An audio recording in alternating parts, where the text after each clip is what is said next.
نحمده ونصلي على رسوله الكريم أما بعد فأعوذ بالله من الشيطان الرجيم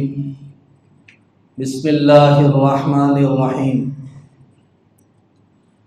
وما خلقنا السماء والأرض وما بينهما باطلا ذلك ظن الذين كفروا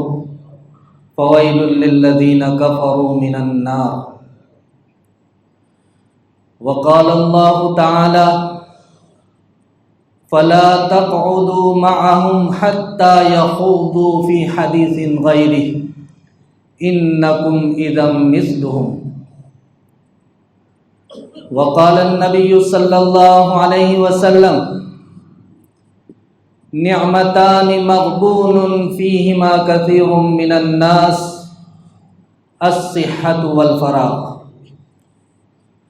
صدق الله العظيم وصدق رسوله النبي الكريم ونحن على ذلك لمن الشاهدين والشاكرين والحمد لله رب العالمين۔ محترم دوستو بزرگوں، اللہ تعالیٰ نے یہ جو اتنی بڑی کائنات پیدا فرمائی، اتنا بڑا آسمان، اتنی بڑی زمین، اور پھر زمین میں طرح طرح کی رنگینیاں اللہ تعالیٰ نے پیدا فرمائی ہیں، یہ تمام کی تمام انسان کے لیے پیدا فرمائی ہیں، اور یہ ہمیشہ رہنے کے لیے نہیں ہے۔ نہ آسمان ہمیشہ رہے گا، نہ زمین ہمیشہ رہے گی۔ آسمان و زمین میں جو کچھ بھی ہے، اللہ کے علاوہ کوئی بھی ہمیشہ رہنے کے لیے نہیں ہے،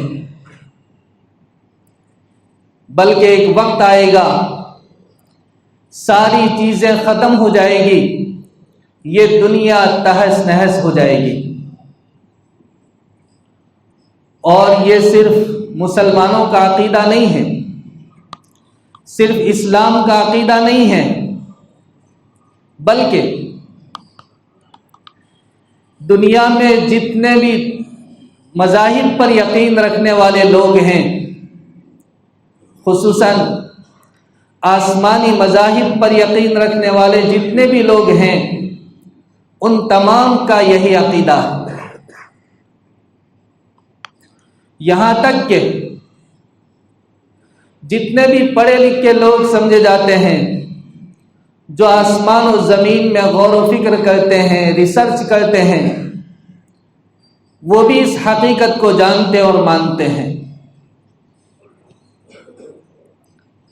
ہاں، اس حقیقت کو بیان کرنے کا طریقہ الگ الگ ہے۔ مثال کے طور پر مسلمان ہیں، ان کا عقیدہ یہ ہے، اسلام کا اور اہل اسلام کا عقیدہ یہ ہے کہ اللہ تعالیٰ نے حضرت اسرافیل علیہ السلام کو متعین فرما دیا، وہ سور لیے ہوئے کھڑے ہیں اور باری تعالیٰ کے حکم کے منتظر ہیں، انتظار کر رہے ہیں کہ کب اللہ تعالیٰ حکم دیتے ہیں اور وہ سور میں پھونکیں گے۔ جب اللہ تعالیٰ کی مشیت ہوگی، اللہ تعالیٰ کا ارادہ ہوگا، اللہ تعالیٰ حضرت اسرافیل علیہ السلام کو حکم دیں گے، وہ سور میں پھونکیں گے اور یہ پوری دنیا تہس نہس ہو جائے گی۔ اللہ تعالیٰ قرآن کریم میں اس وقت کی ہولناکی کا منظر پیش فرماتے ہیں کہ جب قیامت قائم ہوگی، جب اسرافیل علیہ السلام سور میں پھونکیں گے،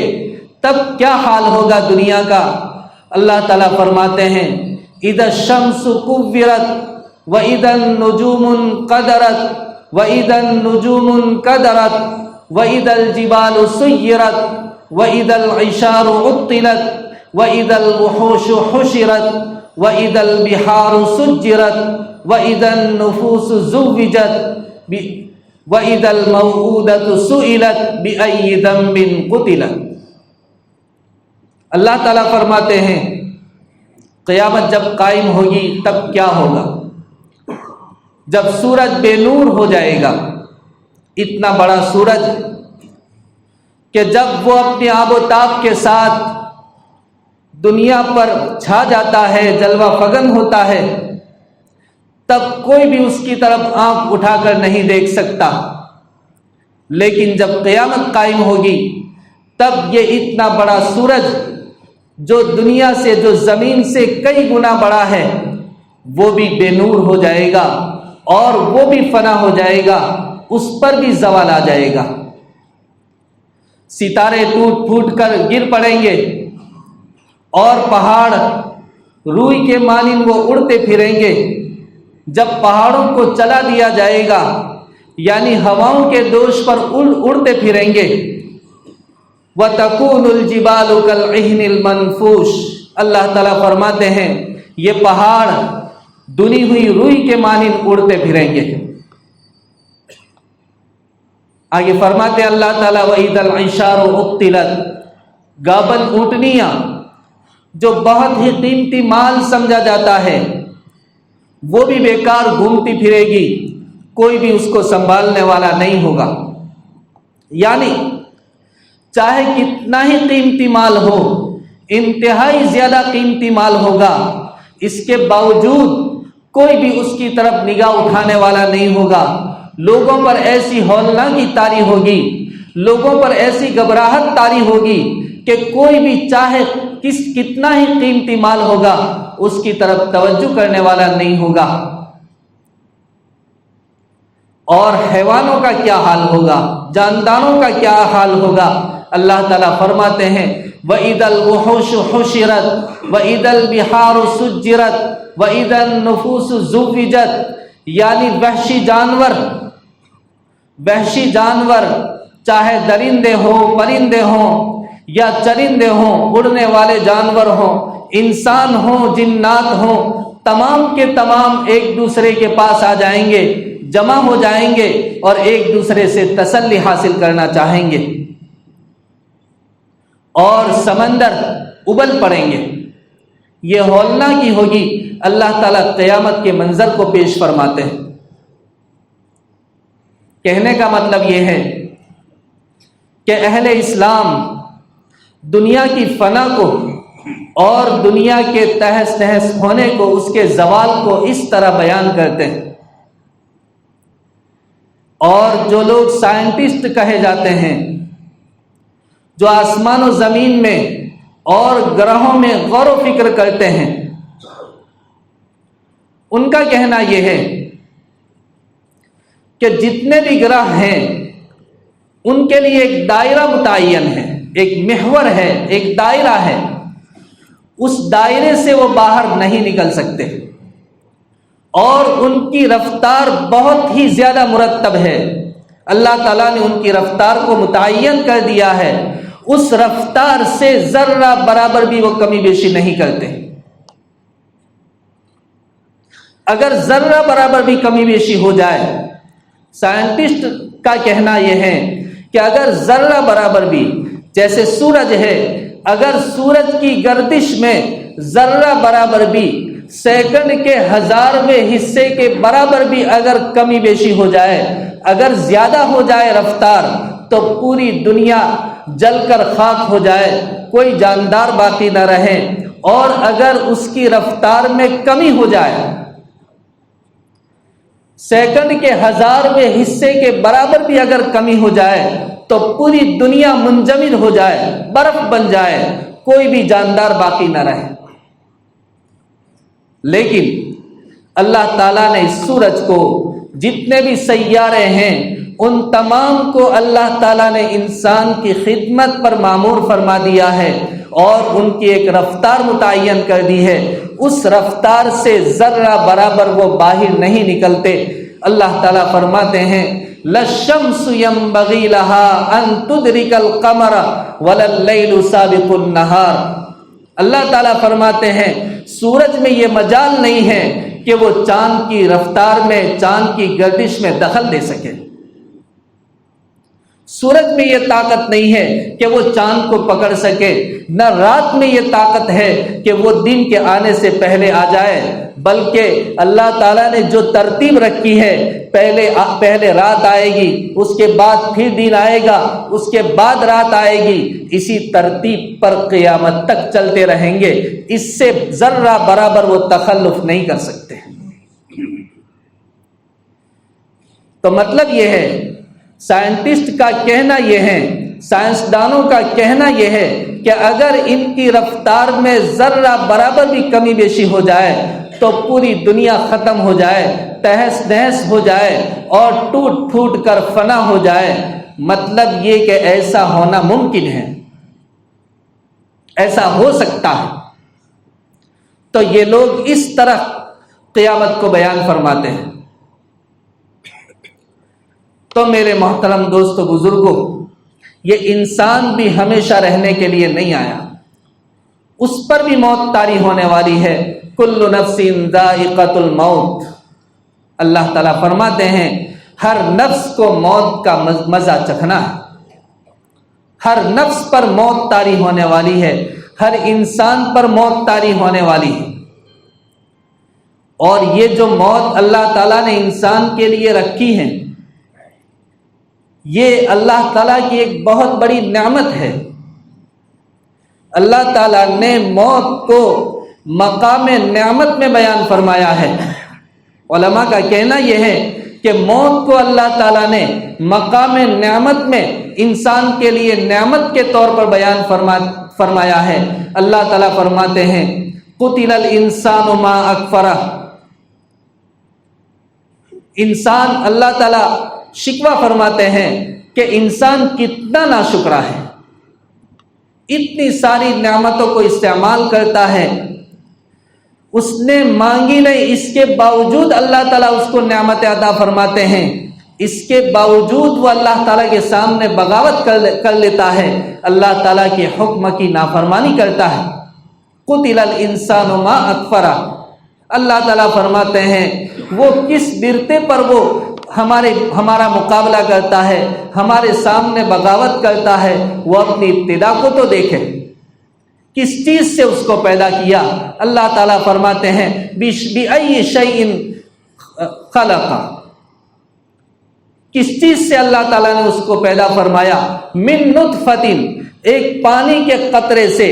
ایک گندے قطرے سے، ایسے قطرے سے اللہ تعالیٰ نے پیدا فرمایا کہ جس کا تذکرہ بھی انسان اپنی مجلسوں میں کرنا گوارا نہیں کرتا، اور اس کو ہیج سمجھتا ہے، ناقابل ذکر سمجھتا ہے۔ اللہ تعالیٰ فرماتے ہیں هل اتى على الانسان حين من الدهر لم يكن شيئا مذكورا، انسان پر ایک وقت ایسا بھی آیا ہے کہ وہ کسی قابل نہیں تھا، ذکر کرنے کے قابل بھی نہیں تھا، ایسا بھی انسان پر وقت آیا ہے۔ یہ انسان کی ابتدا ہے، اللہ تعالیٰ نے اس کو اپنی ابتدا یاد دلائی کہ کس چیز سے اس کو پیدا کیا، لیکن پھر اللہ تعالیٰ نے ایسے گندے قطرے سے پیدا کر کے اللہ تعالیٰ فرماتے ہیں خلقہ فقدرہ، اللہ تعالیٰ نے اس کو بہترین شکل عطا فرمائی، ایسی شکل عطا فرمائی کہ پہلے تو وہ ناقابل التفات قطرہ تھا، اب اس سے لوگ محبت کرنے لگے، لوگ اس سے محبت کرنے لگے اور دوسروں کا محبوب بن گیا، اور بہترین صورت اللہ تعالیٰ نے اس کو عطا فرمائی۔ جتنی بھی مخلوقات اللہ تعالیٰ نے دنیا میں پیدا فرمائی ہیں، ان تمام مخلوقات میں سب سے خوبصورت انسان کو اللہ تعالیٰ نے پیدا فرمایا۔ فقدرہ، اس کو مناسب اعضاء دیے، جیسا مناسب تھا ویسا عضو اس کو عطا فرمایا۔ ثم السبیل یسرہ، اور پھر اس کے دنیا میں آنے کا راستہ آسان کیا۔ صرف دنیا میں آنے کا راستہ نہیں، دنیا میں زندگی گزارنے کا راستہ بھی اس کو آسان کر دیا، زندگی گزارنے کے اسباب بھی اس کو مہیا فرما دیے۔ یہ اللہ تعالیٰ نے نعمت کو ذکر کیا، احسان جتایا اللہ تعالیٰ نے۔ ثم السبیل یسرہ، اس کے بعد اللہ تعالیٰ فرماتے ہیں ثم اماتہ فاقبرہ، پھر اس کو موت دی اللہ تعالیٰ نے، اس کے لیے موت اللہ تعالیٰ نے رکھی ہے، یہ نعمت ہے، موت انسان کے لیے نعمت ہے۔ سوچو اگر موت نہ ہوتی،